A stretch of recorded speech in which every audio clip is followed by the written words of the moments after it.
Hi, everybody. My name's Chuck Mollor. I am the author of The Rise of the Agile Leader. Can you make the shift? And I'm thrilled to be chatting with you today.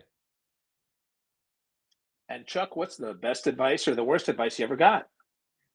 I would say the best advice I ever got, really, after receiving some 360 feedback, some tough feedback, was the question, if I want to get to the next level of effectiveness, I need to figure out what leadership is for me.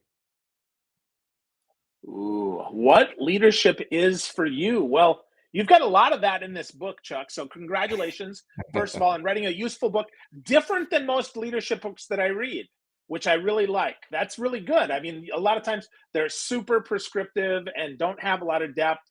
And I'm like, all right, well, I already knew that stuff. But you actually offered some stuff that I haven't read in other leadership books. So congratulations. Well, thank you, Phil. I appreciate that. I really wanted to give people practical tools and approaches and methodologies and frameworks that really help them to be able to apply and use in their day-to-day life. So that was my goal.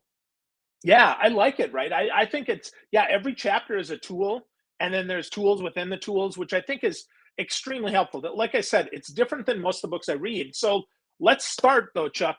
Rise of the Agile Leader. Agile is often a framework for project management or development. So what is an Agile leader? Yeah, so great point because a lot of people think of the word agile going to Scrum methodology, software development. That's kind of where agile's, at least in the business world, is mainly known, for. And that's going back at least 20 years. Now it's gained really popularity the last 5 years, where agile transformation is happening actually outside of software development. It's happening now across enterprises. Some big companies, some successful companies are trying to use that same methodology and apply that across their businesses. Now, agile leader is really the verb. It's really about how to be agile, and the basis of that concept really came from research we did. So a few years ago, Phil, I asked the question, "What's the future of leadership?" Because even before COVID, leadership has been changing. The business world has been changing. It's more complex. The cycles of innovation are getting shorter. Competition is more global. It's fiercer. Consumers and customers' demands and interests are changing at a nanosecond. So it really requires different leadership. And then you think about the complexities of employees. Right now, we've got the multiple generations more than we've ever had. We've got the new generations of the workforce that are very, very technology oriented, more than we've ever seen. We've got virtual and hybrid workforce. We've got issues around people being shut down because of different opinions, and all the social unrest and movements around, Me Too, diversity inclusion. So the complexities of managing people are is complex as ever been. So a lot of things that kind of drove sort of this concept of being an agile leader. Cool. Yeah. Wow. Yeah. There's more changes. I mean, just the ones that you shared there. I mean, that's probably 50 or 100 different permutations and combinations that Yeah. require a lot different thinking. I mean, when I was a leader first, like 30 years ago, right, it was like, okay, everybody's in the office, everybody's doing the same job, and we're going to do the same job every day for X amount of years, and we're not going to have any turnover, right? And it's clearly not like that anymore, right? No, it's changed just a little bit, Phil. Just a little. Yeah, no, of course, right? So, of course. So, thank you for the definition. I think that's important to frame this here. But some of the unique stuff you talked about is focused directly on the leader instead of on leadership. So, one of the things that really resonated with me and really stuck out was the idea of continual self evaluation. Now, we hear a lot about self development, right? Okay, I've got probably 600 books in my office. I go to conferences, I go to seminars, I get to talk to smart people like you. But that's not what you're talking about. You're talking about self-evaluation. So what's that and why is that so important? Yeah, it's important for a lot of reasons. So, yes, self-development is important. You're right. We all have the traditional examples you just gave, conferences and executive programs and all those kind of things. But because the world's moving so quickly, because people are turning over fast, cultures are changing. When I talk about culture, I'm talking about business, your company culture, not the culture of your country, even though that's a factor as well, by the way, especially if you're a global business. But self-evaluation is really about understanding yourself. It's so critical. It's not a new concept, Phil. It's been around for quite some time, but people don't really necessarily understand the shift they need to make in terms of who their audience is. A good example is this. When a new CEO comes on board, or there's a new boss, no matter what level you may be as an employee, for your audience out here right now, think about the change when you have a new boss, right? Their style's different, their personality's different, and this is inclusive no matter what your company culture may be. But the moment you have a new boss, it's different. Expectations are different. Communication's different. Decision making is different. One extreme example, a very, very big company that I've done a lot of work over the years. I was working with their executive team because the CEO who got promoted from within internally took over a long-term CEO. The new CEO was literally the polar opposite in terms of style of the former CEO.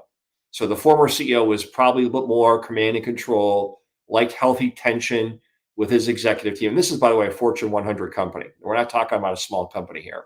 So it was more tension. It was more competitive with the executive team. New CEO, I want collaboration. I want transparency. I want teamwork. Well, that is a major shift for people who are used to operating one way. And it actually took some serious coaching, intervention, advice, working with his executive team to really try to understand what does that mean for me? Not only in terms of how I work with my colleagues and how I work with my organization, how do I work differently with my CEO? His meetings, his expectations for updates were completely different than the former CEO as well.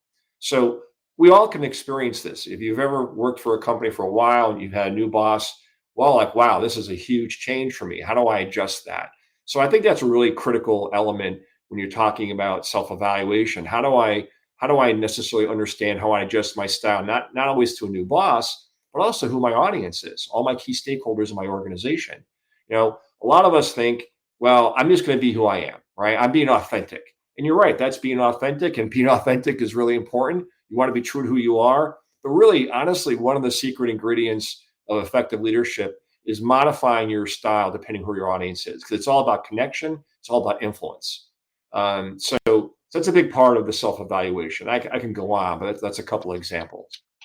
No, those are good examples, and I think those are super helpful. We're going to get back to connection and influence in just a little bit here, but Sure. let's get a little practical on that, Chuck, because Okay. I hear self-evaluation. Okay, I'm going to look inside myself. That's nice, right? Okay, I need to change, and I mean that's good. But I mean, are there tools or things that we can Sure. do to act like because not all of us are super self-aware, and honestly, I'm probably not either. So this is really for me. Well, we think sometimes we're self-aware, but we're not as self-aware as we always think we are. I've got a client right now that really has a hard time understanding how they're perceived by their people, and they think they're coming across one way. And a person walks away from that conversation devastated. They're like, "Wow, this went really well," and it's like, "No, it didn't go well." So how do you gain alignment on that? So one of the tools, and it's not a new tool, but people don't do it well. It's asking for feedback. Most people do a lousy job asking for feedback. Now, think about it. It's one of the most critical tools as the leader you have. It sends so many positive messages. One, I care about your opinion. I want to know what you think. And not just feedback about my decision or my direction, but how I'm working with you, how I'm working with the team, how I'm working with the organization, depending on what level you are. And the other missed opportunity is most leaders ask in a very open-ended, generic way. And most people just stare at that person saying, I don't know what you're asking. Where do I start? What do you want from me? So the key is you have to be very specific. So, for example, if you've been given feedback through, let's say, a written 360 or even a verbal 360 tool that you're not listening or really asking for input during meetings. You kind of do it half-heartedly. It's clear you've already made a decision, right? That's a pretty common error that a lot of leaders make. Well, if that's what you're working on, tell the person that. Say, look, this is what I'm trying to get better at, and here's why. And I would really appreciate if you can give me some feedback. And by the way, ask a subordinate, ask a peer. Don't just ask other senior people. Sometimes it's critical to ask people that you may not even get along with, but you have a respectful relationship. That they're going to be honest with you. Because very often what happens, Phil, is you ask people that you trust and that you like, and they're not always comfortable. And don't get disappointed. Don't get disappointment or frustrated if people you like or you think that they're really going to give you feedback, they may not be comfortable doing that. So asking for feedback is got to be earned. You have to make sure that when you get the feedback, are you going to listen? Because what happens to a lot of people, especially if you're in leadership, there's egos involved, there's pride involved. We get defensive. We start making faces. We start pushing back. And guess what happens? You're never going to get feedback again. So it's not just about asking the feedback, it's how you ask, how specific you are, and then just listen. Don't say anything. Have a neutral face. Make sure you're being really receptive and open to feedback. And then the most important part of that, after all that, do something with it. There's a lot of good people who've gotten feedback, have asked for feedback, and they don't do anything with it. So again, are people going to give you feedback in the future? No, they're not if you're not going to do something with it. So feedback is one of the most practical and most important tools in self-evaluation. Awesome. That's great. That's really helpful. So we got someone on Facebook says that they like the concept that Kim Scott teaches in radical candor, build a healthy and caring culture that creates opportunity. And I think it does start with that, right? We have to have a culture, and maybe, that small culture, that microculture of our team has to have that first, and that could spring out, because just because an organization has it doesn't mean that that team does, and that leader does. Is that right? Yeah, and like I support radical candor. I often like to talk about is having courageous dialogue, but the courageous dialogue still has to be earned. Radical candor has to be earned as well. What I mean by that is you have to create the right, yes, culture and work environment. There's a lot of work recently around psychological safety. I like to refer to it more as creating a safe work environment, because a lot of people just struggle with the concept of psychological safety itself. But when you get into what it is about creating an environment where people feel that they can raise an opinion, they can challenge you. And I'm not just talking about feedback now, I'm talking about in general, where you're creating an environment where people can fail without punitive response, or actually even losing their job. They can actually challenge the status quo. They can say, why are we doing it this way? Or let's try something different. So where people feel they can be heard and they have a voice, and there's not going to be a punitive response or retaliatory response to that, that's the kind of environment that in culture that you need to create. And you've got to do that with your team. You can't think it on a macro level. Culture is, yes, there's principles to culture. I do a lot of work around culture because cultures are changing rapidly. A lot of it has to do with changes of business strategies and new leadership. And again, the impact of COVID because of virtual and hybrid workforce environment. But a lot of companies don't get culture right. We can talk about that. But I do think creating a safe work environment is so critical if you want people to feel comfortable and feel like they're going to be heard and challenged. And here's the thing I always talk about. A lot of this is around innovation, right? Because we forget the connection that without failure, there is no innovation. Yeah, I can't tell you how many leaders and executives and CEOs, they try to focus on innovation, they create innovation teams, they make it a big thing in their organization and their strategy. But the moment there's failure, they shut it down, or there's a hand slap, or something happens that's not positive. And that's how you kill innovation. That's how you kill people's willingness to go beyond their day-to-day job, to stretch beyond the standard. And that's what you want. You want people thinking outside of the box. You want people to go beyond the minimum requirements of their job. So creating that safe work environment has so many applications and it impacts so many things. Yeah, and it's so interesting that something as simple as just making it safe for people to speak their truth is so powerful for people. And I mean, that's one of the things, honestly, Chuck, that I like about your book. I mean, that's why a lot of this stuff I haven't read in leadership before. Like what you just said, for me anyway, that resonates in my heart. And I'm like, oh yeah, that totally makes sense. But I hear more seasoned leaders than me who, probably have 20 years are like, you know what, that's just them being a snowflake. We don't need to be safe. They just listen to what I have to say. And so you said you did some research there. Do you have research around like how effective and how important that psychological safety is? Yeah, I mean, well, I didn't have to do the research myself on that. One of the best case studies, if you want to call it, is Google. So if anybody wants to Google the Google case study, play words there, right? So Google actually did this internal study around, what creates high performing teams? What are those characteristics? And the number one characteristic was creating a psychological safety, a safe work environment. So if you Google Google's high performing team case study, you can read all the details and the impact of that. So there's actually really good practical examples out there of why this is so important. And actually, and I can't remember the author, but there's a book on psychological safety. It was a woman who was getting her PhD, and she did a study essentially in the hospital of why some nurses wouldn't be calling out mistakes that doctors would be making. And think about this: there's a big impact if a doctor is making a mistake or is misdiagnosing a patient. It could actually lead to something severe as death, right? So, and why was some nurses were very comfortable challenging and questioning, and some nurses were hesitant to want to question and challenge, right? It goes back to creating a safe work environment that people feel comfortable. And that's a pretty extreme example, being in a hospital, but that applies to any business environment. Yeah, absolutely. Absolutely. So important to create that psychological safety. So let's back that up then. Connection and influence. Two things that are near and dear to my heart and things that I work on in every organization. So let's start with connection, Chuck. How do we develop greater connections with our team when we're virtual? Yeah, it's a question I'm asked a lot, and there's no one simple answer, Phil. There's got to be a couple of things. One, you need to create time in your day to connect with people ad hoc.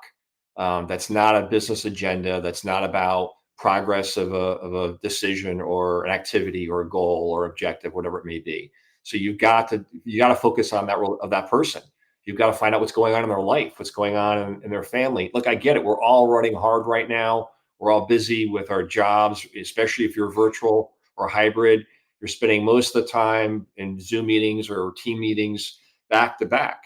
And everyone needs to take ownership of their schedule. Everyone needs to start changing where they spend their time, especially leaders. They're not spending enough time developing relationships. And think about it. We're all going to stub our toe. We're all going to do something that's going to piss somebody off. But the key is, if you've got the connection, if you've got relationships, essentially, if you've established trust, people will be easier to forgive you. When there is no trust, people are not going to forgive you. Okay. And I see it all the time, right? So trust is the foundation to success for any employee, for all of us. And the only way you're going to get trust is by establishing rapport, establishing relationship, demonstrating you're interested in that person as a person. So I'll even reinforce this with some recent research. I'm pretty sure it was Gallup that did this. So a study was essentially, why all this turnover, right? We know the Great Resignation we've been hearing about for the last year, and it's interesting. Companies came back in the research in the U.S. and said the top reasons people were leaving were because of pay, mental health due to COVID, and the stress of working, virtual hybrid, right? Those are the top reasons. The top two reasons for employees that were leaving were, I don't feel appreciated and I don't feel valued. So complete disconnect, in terms of why people are leaving versus why companies think they're leaving. So it ties back into exactly what we're talking about. If you don't establish connection, if you're not developing relationships, you don't care about them as a person. How are they going to feel valued and appreciated? Yes, they have to be feel valued and appreciated for the work they're doing, for the job they're doing. Are you recognizing? Are you celebrating? Are you rewarding enough? That's important too. But that goes back to my point. We're spending too much time in meetings day to day. And when we're in the office, which is rare for a lot of people, it's a scramble to catch up on stuff that you don't do virtually versus actually using that time very, very differently. So yes, we kind of take for granted, for those who've been and still are maybe going to the office every day, where we have those ad hoc conversations, we're developing relationships with people, we're going out for coffee, we're going out for lunch, we're going out for dinner. So for those of us that are virtual and are hybrid and are comfortable doing that, I get it. We can kind of debate the pros and cons of the impact of that. But make sure, especially if you're in a region where you can see your employees, go see them. All get together for lunch on occasion, have dinners on occasion. And there's a lot of fun stuff that people are doing virtually, especially if you're global or not in the same geography. So you've got to find ways to connect, and that's the message here, right? There's no excuse to not figure out a way to connect with people. Wow. Wow. So let's dig just a little deeper on that before we move into influence here. Sure. Lots of ways to connect if we're geographically distant. Of course, if we're in person, right, we should do that. But how do we make sure if we're half it kind of in the same spot and half are kind of dispersed geographically? How do we do that for little to no cost, though? Yeah, so there's a couple of really great examples of one particular firm that I know.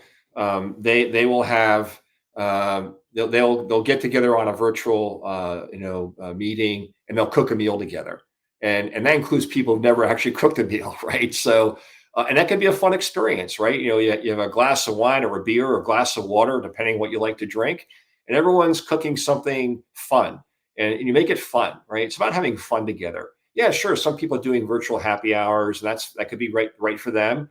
But some people are also getting really creative. So I heard recently they're doing games. They're having game sessions or mystery games, virtually. So find something fun to do that's outside the purview of your day to day work. Another really good example, especially for a global firm, is each country would kind of share an important holiday in their country, and they'll get dressed up in that particular dress up for that holiday. They would talk about why the holiday is important, what's the history behind the holiday, what's the impact in terms of their country culture. They would talk about the food. They would have displays of the food they would eat for that holiday and why. And people would be asking questions, and so people are learning, they're sharing. There's pride in talking about my country, my culture, that particular holiday. So again, you can get really creative here. And the point is, be creative and have some fun with it. I like that. I like the creativity, Chuck. Those are certainly helpful for those that maybe need a little jump start on creativity around how to connect when people are dispersed geographically. And I appreciate that. So let's go to influence, though, right? If I want to maybe influence up, right? I want to influence my boss, but I never see her except during meetings. How do Right. I influence when that's the only time that I get a chance to actually spend time with my leader? Yeah, it's a great question because it was a problem before COVID. Now it's a much bigger problem because people are just in meetings and they're virtual. They're not connecting enough. And yes, visibility is important. If you want to advance in your career, if you want to have more exposure to the organization, to understand what's going on in the company, you've got to be proactive and have these kind of meetings. So a lot of people don't feel comfortable. They're like, oh, I don't want to self-promote myself, or I feel awkward. So make it about learning. So, a technique that I use with a lot of people, or I suggest at least, is, ask to talk about what's going on in their business that you want to talk about. And if it's relative to what you're doing in your job, even better. Sometimes that's not applicable, but say, look, I like to share what's happening in my world, but really I like to learn what's going on in your world, essentially is the message. And it's not going to work every single time, but you'd be surprised. And I get where everyone's busy. It may not happen for a month or two, but start doing that with people across the enterprise that you want visibility with, because don't make it about visibility. Make it about learning. You make it about how I want to learn about what's going on in your business. What are your obstacles? What are your challenges? What does your strategy look like for the next 6 to 12 months, and why? What does success look like for you? And then focus on them, right? We all like to talk about ourselves. How are they doing?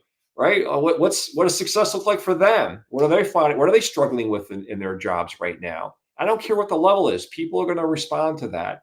And then share, ask good questions. Be prepared to have a good conversation, and then start connecting with them on a personal level. Get to know them as a person. What are they like? What are their hobbies? Where do they grow up? Where are they from? So I'm not saying you have some people are not going to come across as they're going to be really want to talk about their personal self the first time you do it, but by the second time, maybe go down that path. Maybe not the first time you talk to people. So you have to be proactive and ask for those kind of meetings. It's really important because you need the visibility. And I used this example recently. If you're thinking, I'm part of a succession plan, I've been identified as a successor, or I didn't even know if I'm on a succession plan. But guess what? When they're sitting around that room thinking about who's promoted, who's going to get promoted, and who's ready for promotion, and then your name comes across, and everybody in the room's like, well, I don't really know that person. Everybody says the same thing. That's a problem. If they don't know you, you're not going to get considered. And it's not just about doing great work and working hard. A lot of people like, I'm going to put my head down and I'm just going to let my work speak for itself. it's not enough. You need to demonstrate that you're enterprise focused, that you're thinking beyond your job, you're thinking beyond your department, you're thinking beyond your functional area. Be more enterprise focused. I think that's fantastic advice. The enterprise focus is something that I think a lot of folks miss, right? Thinking beyond your team, your department, and going to the even broader in the business, I think is just a great idea, Chuck. I love that, man. Well, we could go in a lot of directions here. I mean, you've got 23 bang on chapters that I'm like, dude, like I said, I mean, they're not what I usually read. And so I just want to talk about one more because otherwise we're Sure. going to spend the rest of the day here talking about your book, right? So let's What I a, want to talk what a about self. terrible thing, Phil. What a terrible Oh thing. no, I'm not complaining. I'm not complaining, Chuck. I just know you got probably work to do. So let's talk about self-acceptance as a leader. That Yeah. was really like Chuck, that I didn't expect you to write about that. I have to tell you. I see self-acceptance. I'm like, wow, like that's very interesting. So talk about that, Chuck, and why that got shared, why that's so important. No, I appreciate that. I think about myself often. When I came up with some of the concepts in the book, a lot of this comes from my own personal experiences and my own journey as a leader. And look, I don't care how smart and successful people are, we all have insecurities, and insecurities is kind of part of the human DNA. The challenge is how do we manage those insecurities and also at the same time be comfortable with who we are. So self acceptance is so critical to be effective, I think, as a person. I mean, it really goes beyond leadership, but in the context of this book, and I talk about it because, I call it the two-sided coin. One side is self-acceptance, the other side is self-development. You can't develop yourself if you don't accept yourself. The development's not going to be as impactful. And that's why I talk about it, because you have to get comfortable in your own skin. You have to recognize that you have shortcomings. There's things about you that you're never going to love or like, but you have to accept who you are. And that's a hard thing for people. There's people, I mean, I think we all at some level probably will be mastering that our whole life. It takes a lifetime to truly have that happen. But you have to start thinking about it because it shows up. It shows up in how we respond to people, how we respond to certain situations, what may trigger us, what we get uncomfortable with, our ability to ask for feedback and listen to feedback, our ability to develop and improve ourselves. Because if we're struggling with who we are, if we're struggling with what we like about ourselves, what we don't like about ourselves, it shows up. It shows up in everything we do. So self-acceptance is about, yes, accepting who you are. It doesn't mean that you're not striving to get better. You're not striving to be smarter. You're not striving to be more successful or make more money, whatever your goals in life are. But you have to accept who you are. Wow. That's money, Chuck. That is money, man. I love how you that all connects through, right? That self-acceptance shows back up in feedback and the willingness to accept it. I think that's great. So there was one other thing, Chuck, in the book that I didn't ask you about that you want to like your favorite chapter, your favorite anecdote or anything. What would it be, Chuck? I'm not sure it's necessarily my favorite. I mean, a lot of what I talk about are things that really I feel very passionate about. Think like things like managing change and focus on team, focusing on sort of quality of life. So there's two things I probably would mention. One is around triggers because we all deal with triggers or emotions and how we manage that, and we all always feel bad about I said something or did something I regret. And I'm no different. I struggle with my triggers, and let's face it, the more intense you are, the more of a dominant personality or alpha personality you are, the more opportunity is to get triggered and be very visible. And I'm preaching. Yeah, I'm right there with you, Phil. This guy, right? Yeah, yeah. I actually probably get more in trouble personally than I do professionally, and so it's a work in progress. Look, the things that get us into trouble will always get us into trouble. And going back to being self-aware and self-evaluation, there's great behavioral assessments out there, which I talk about in the book as well. So understanding who you are behaviorally is really critical in terms of how we show up with people, whether at work or personally, but especially at work. But I think so triggers, managing your emotions, and I have a whole chapter dedicated to that and process and methodology. I think it's really critical. The other thing is this whole notion about life. And I think unfortunately, and there's really four quadrants. There's yourself, there is your family and friends, and then there's your community, and then there's your job or work. Okay. And no surprise, people tend to over rotate on at least one, if not two of those things. And then what's the one, and you probably can guess, Phil, what's the one area that people usually fall short on? What do you think out of those four Probably quadrants? self. Based on Yes. what we talked about, it's got to be self, right? Yeah. Where's the bell? You got it. That's where people really struggle. And think about it, going back to, a little bit about self-development, self-acceptance. You can't be effective with your family and friends, your community, and your job if you're not taking care of yourself. So, taking care of yourself is everything from how you decompress to your hobbies to your passions in life outside of work. And yes, people, when your kids are young, it's all about your kids and your family if you have kids. But and sometimes we're very dedicated to our friends, but most people fall short on their self. What happens is it ends up hurting you in your relationships and in your involvement in the rest of your life. So self-care really does matter. Yeah. Wow. That's awesome, Chuck. So much goodness, man. Congrats on a great book, The Rise of the Agile Leader. It's a great book. So, folks, if you're interested in this and you want to get more from Chuck, go to chuckmollor.com, MOLLOR.com. Check it out. And, Chuck, if you had a favorite social network or a place where people can go and get feedback from you or just reach out to you, where would you like them to go? Yeah, I mean, my LinkedIn page is fine. Same name. I get a lot of emails, messages from that I respond to. I try to respond to all the messages I receive. And then you can always email me directly, which is chuck.moller@mcgpartners.com. Awesome. Awesome. Well, so much great stuff, Chuck. I really appreciate you sharing it. I really appreciate you writing the book, man. I mean, like I said, stuff in here I don't hear from everybody else. So, congratulations. And, folks, get the book. Get to know Chuck. Have a great day and get to work on yourself. See you later.